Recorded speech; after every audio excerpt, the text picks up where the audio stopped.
খোপের ভিতরে কি একটা দেখা যাইতেছে। এই যে আমাদের পেঁপে গাছ দেখতেছেন, মাশাআল্লাহ পেঁপে অনেক হয়েছে। ওই দেখেন অনেক পেঁপে।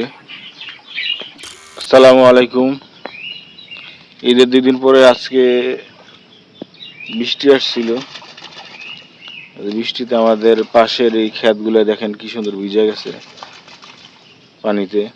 এই পানি থাকবো না বেশি সময়। এই যে আমাদের চীনা হাঁসগুলো তো পানি পায় না, এই যে পানি পায় দেখেন কি সুন্দর গোসল করতেছে।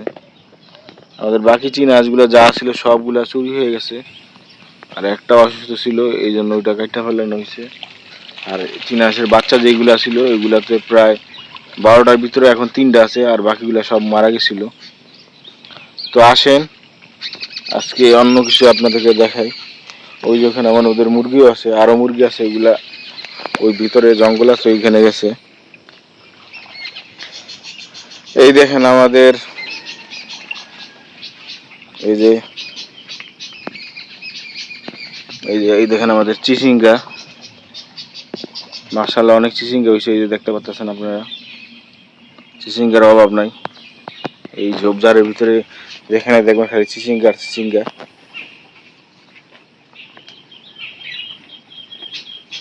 এই যে এইখানটা দেখেন, এখানেও আছে অনেক। আবার বাড়ির এই পাশে লাগাইছি।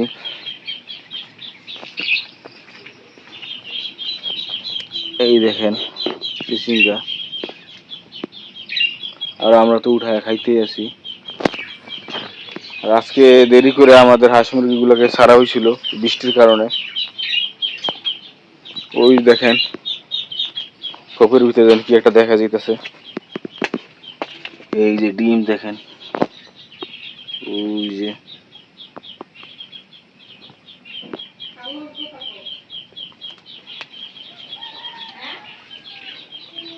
আর এই যে এখানে মুরগি আছে আমাদের। আর খরগোশটি বাইরে দিই নেই, খালি খরগোশে ওদের ঘাস দিছি। আর এই যে এখানে পাখি আছে, পাখির খাবার দাবার আছে। আর এখানেও অনেক কিছু আছে, এটাগুলো আপনার দেখাই। এখানে করলা হয়েছে অনেক, গত ভিডিওতে দেখছেন, এই ভিডিওতে দেখেন। এই দেখেন করলার অভাব নাই। এই যে এখানে মিষ্টি কুমড়া গাছ আছে। আমরা মিষ্টি কুমড়া হয় কিন্তু ওই টিকে না এগুলা, মিষ্টি কুমড়া গুলা একটু বড় হয়ে পুড়ে যায়। আর এখানে হলো শসা গাছ আছে। শসা আমরা 3-4টা মনে খাইছিলাম, বেশি হয় নাই শসা এইখানকার। এই যে করলা গাছ। চলেন আর কিছু দেখাই আপনাদের। এই দেখেন এখানে আমের বোল আছে, দেখতে পাচ্ছেন আপনারা। এই যে ডিসপ্লের মাঝখানে দেখতে পাচ্ছেন, এগুলা অসময়ে আইতাছে, দেখি এগুলাতে আম হয় কিনা।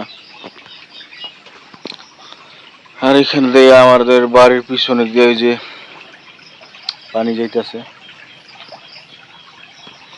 পানিগুলো ওই কিনার দিয়ে যাইতেছে আবার নিচের খেতে।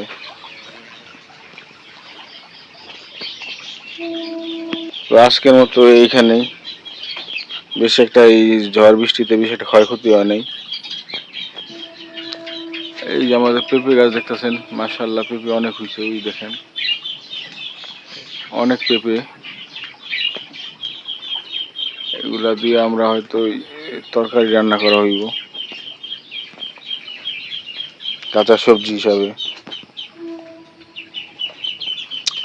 তো আজকের মতো ভিডিওটা এখানেই, এই পর্যন্তই। আগামী ভিডিও দেখার জন্য আপনাদের সবাইকে অনুরোধ করা হইল, এবং এই ভিডিওতে আপনারা লাইক শেয়ার কমেন্ট করবেন। ধন্যবাদ সবাইকে।